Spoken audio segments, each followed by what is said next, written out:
Hey everyone, welcome back. Larry here again to share an update with you. Now, if you haven't seen my last update, I posted about my live stream coming up this weekend. I'm having a live stream brew day this Saturday on the BrewEasy that you can see back here.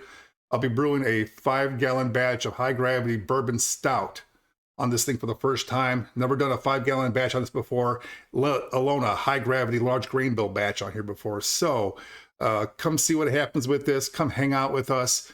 But the update I really wanted to share with you here is that now I'm going to be attempting to do giveaways once again. Originally, when I announced the live stream, I didn't announce any giveaways, but Blichmann Engineering had stepped up and offered to provide several of them, as well as JaDeD Brewing.